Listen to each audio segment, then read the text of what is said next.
அகிலத்தின் அன்பான சொந்தங்களுக்கு இணைய வணக்கம். மீனவர் காலையினூடாக இணைந்திருக்கின்றோம். ஈரான் அமெரிக்கா இடையிலான போரில் திடீர் திருப்பம் ஏற்பட்டுள்ளது.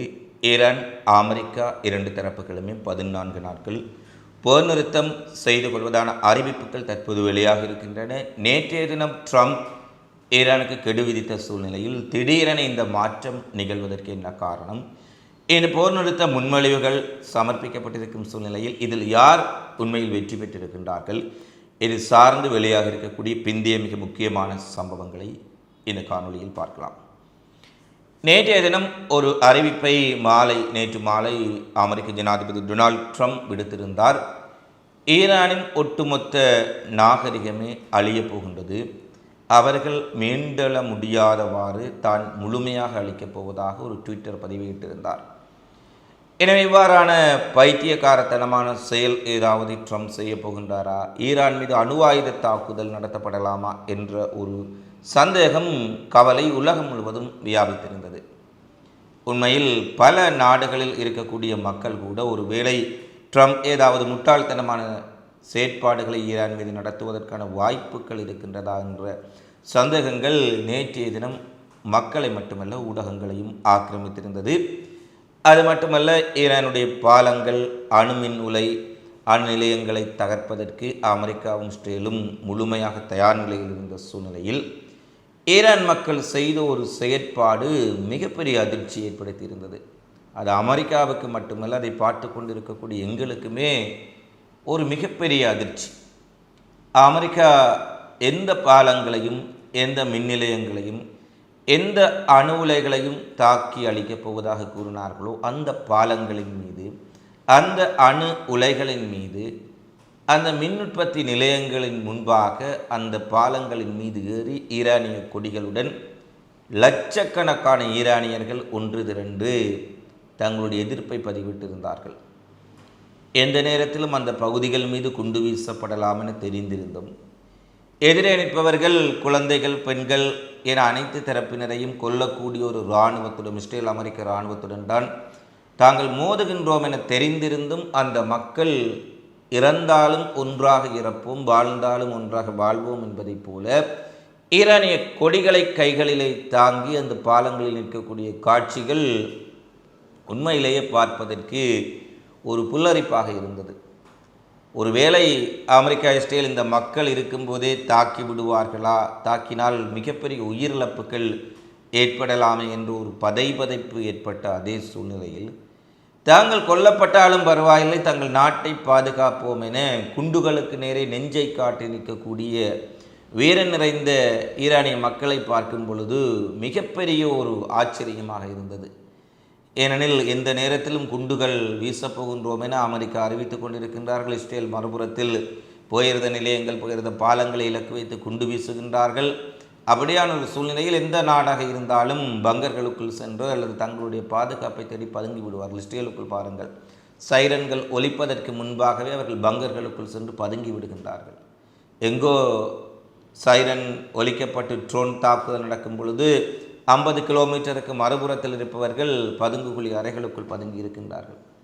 ஆனால் இந்த மக்கள் அமெரிக்கா குண்டு வீசும் என்று சொல்லப்பட்ட இடத்தில் அவ்வாறு பல இடங்களை அவர்கள் குண்டு வீசி தகர்த்திருக்கும் நிலையில் எந்த விதமான ஒரு துளி அச்சம் கூட இல்லாமல் அந்த பாலங்களின் மேலாகவும் மின் நிலையங்களுக்கு முன்பாகவும் அணிதிரண்டு நின்றிருக்கக்கூடிய காட்சிகள் தான் நேற்றைய தினம் ஒட்டுமொத்த உலகத்திலும் ஒரு மிகப்பெரிய திருப்பத்தை ஏற்படுத்தியிருந்தது. ஏனெனில் அமெரிக்க இராணுவ அதிகாரிகளே, பலர் முன்னாள் அதிகாரிகளே தெரிவித்திருந்தார்கள், பொதுமக்கள் மீது தாக்குதல் நடத்துவது, பொதுமக்களின் உட்கட்டுமானங்கள் மீது தாக்குதல் நடத்துவது, இவ்வளவு பொதுமக்கள் குவிந்திருக்கும் போது தாக்குதல் நடத்துவது கூட ஒரு மிகப்பெரிய போர்க்குற்றம் என்று அமெரிக்காவிலேயே பேச ஆரம்பித்து விட்டார்கள். அது மட்டுமல்ல, நேரம் செல்ல செல்லும் மக்களினுடைய எண்ணிக்கை அதிகரித்தது. அமெரிக்கா விடுத்த கெடு சவால், ஈரான் முழுவதும் ஒட்டுமொத்தமாக தாக்கி அளிக்கப் போகின்றோம் என்ற மிரட்டல்களுக்கெல்லாம் அப்பால் பட்டு அந்த மக்கள் தங்கள் தேசத்திற்காக இரவு முழுவதும் கூட அந்த பாலங்களின் மேல் நின்றிருந்தார்கள். ஈரானிய கொடிகள் கம்பீரமாக பறந்து கொண்டிருந்த காட்சிகள் ஒட்டுமொத்த உலகுக்கும் ஒரு செய்தியை சொன்னது. இந்த மக்கள் தங்கள் நாட்டுக்காக உயிரை துறப்பதற்கு தயாராகிவிட்டார்கள். பெஷாஸ்கியான் கூட இதற்கு முன்னைய காணொளியில் நேற்று தெரிவித்திருந்தோம். 14 லட்சம் மக்கள் 14 லட்சம் மக்கள் மன்னிக்க வேண்டும் 14 மில்லியன் மக்கள் தங்கள் உயிரை துறப்பதற்காக இந்த போரில் ஈடுபடுவதற்காக ஈரானை காப்பதற்காக பதிவு செய்திருக்கின்றார்கள். அதில் நானும் ஒருவர் என்ற ஒரு விடயத்தை குறிப்பிட்டிருந்தார். அப்பாஸ் அரக்சி அதையை குறிப்பிட்டிருந்தார். எனவே இந்த ஈரானியர்களினுடைய மன உறுதி என்பது மலைக்க வைக்கும் வகையில் அமைந்திருந்ததால் நரகத்தின் வாசலை திறக்கப் போகின்றேன், ஒரு நாகரிகத்தை முற்றாக அழிக்கப் போகின்றேன் என தான் தோன்றித்தனமாக ஆணவத்துடன் பொறுப்பில்லாமல் பேசிய ட்ரம்ப் கடைசி நேரத்தில் தடுமாறியிருந்தார். எங்கும் தாக்குதல் நடத்த முடியாதவாறு மக்கள் அலை ஒரு பக்கம், அமெரிக்காவுக்குள்ளேயே இது ஒரு போர்க்குற்றத்தை ஒரு நாட்டினுடைய அதிபர் பகிரங்கமாக அறிவிக்கின்றார்.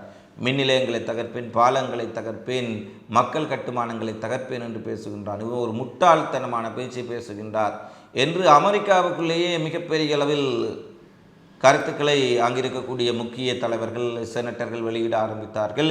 அதிலும் ஒருபடி மேலே சென்று இவருடைய மனநிலை பிறழ்வான ஒரு நிலையேற்றம் அடைந்து விட்டார்.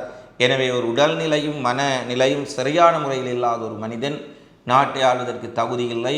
அமெரிக்காவுடைய அரசியல் அமைப்பு திருத்த சட்டத்தின் 15வது சரத்தின்படி ட்ரம்பை பதவி நீக்கம் செய்ய வேண்டும் என்றெல்லாம் 24 உறுப்பினர்கள் அதற்கு தாங்கள் சம்மதம் தெரிவிப்பதான அறிவிப்புகள் வெளியாக இருக்கின்றன.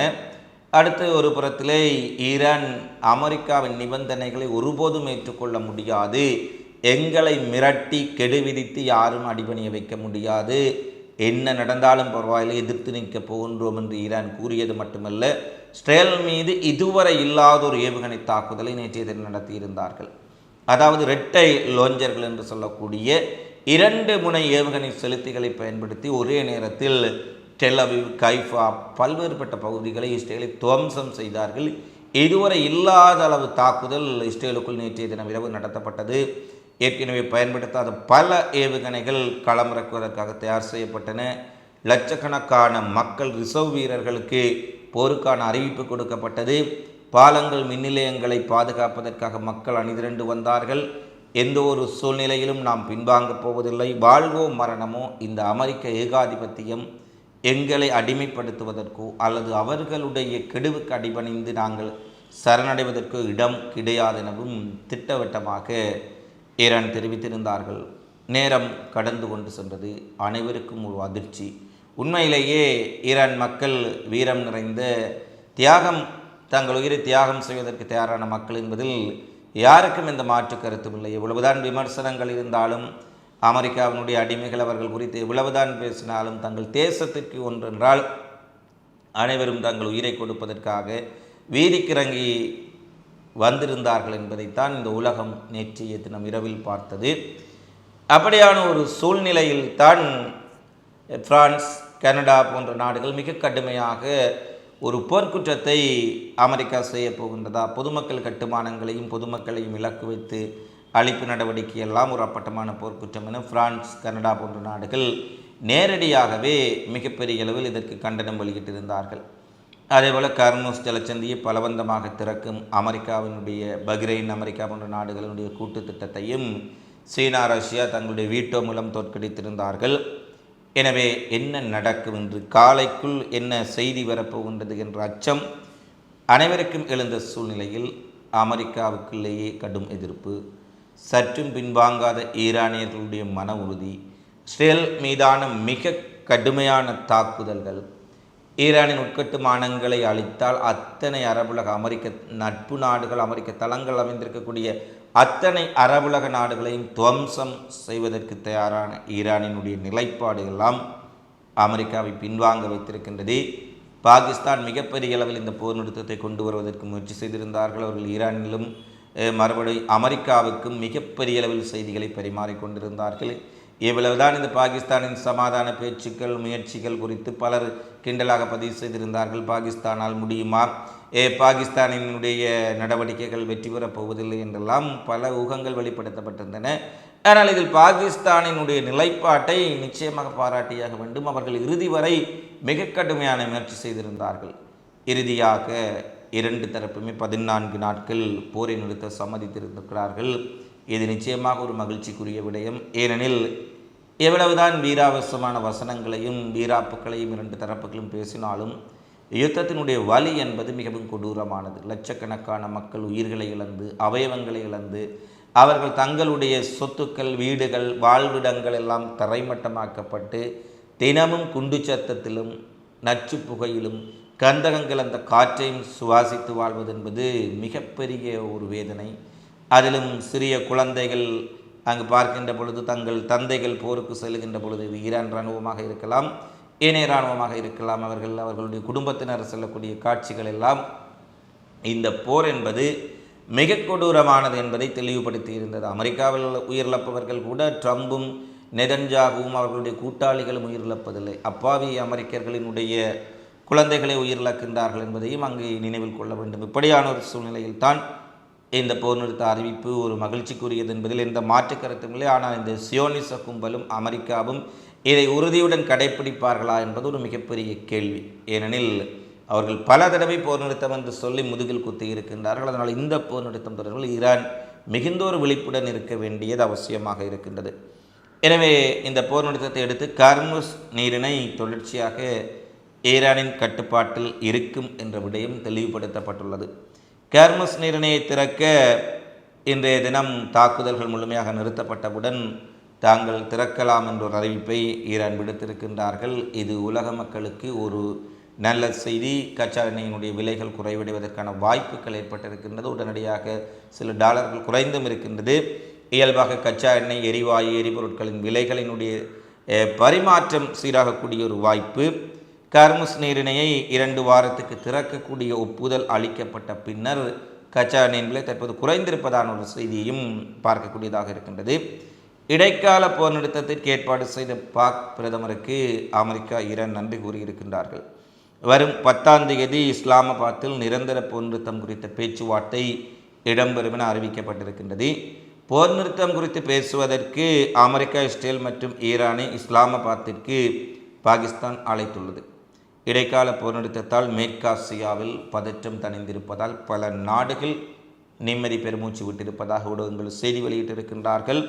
நிரந்தர போர் நிறுத்தம் ஏற்பட்டு மத்திய கிழக்கிலும் மேற்காசியாவிலும் உலகிலும் அமைதி நிலவ வேண்டும் என பல நாடுகள் உடனடியாக தங்களுடைய மகிழ்ச்சியை இந்த போர் நிறுத்தம் குறித்து கனடா, பிரான்ஸ், சுவிட்சர்லாந்து, பிரிட்டன் போன்ற நாடுகள் தெரிவித்திருக்கின்றார்கள்.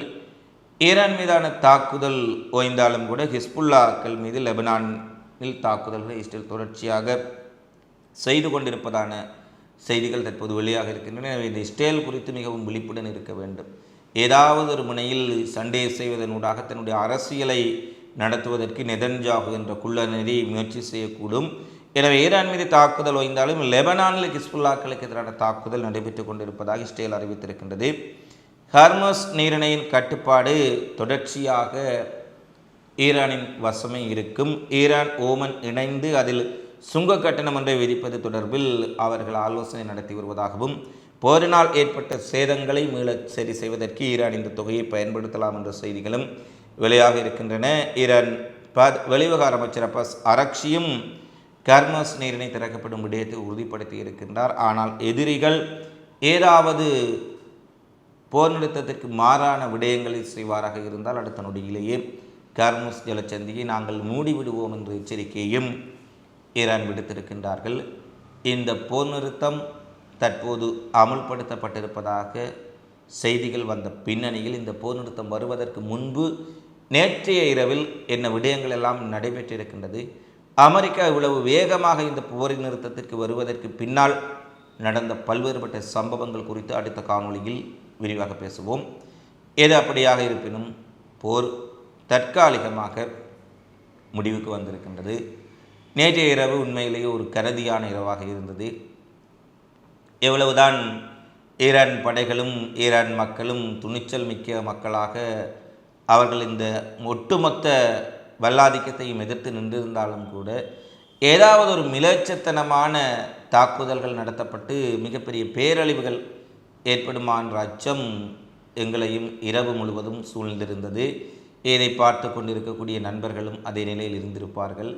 தற்போது விடிந்திருக்கும் காலை பொழுது சற்று அமைதியானதாக, சற்று நிம்மதியை கொடுக்கக்கூடிய ஒரு பொழுதாக அமைந்திருக்கின்றது. இந்த அமைதி தொடர வேண்டும், இந்த போர் நிறுத்தம் தொடர வேண்டும், மத்திய கிழக்கும் உலகமும் அமைதி அடைய வேண்டும் என்பதுதான் எங்களுடைய பிரார்த்தனை.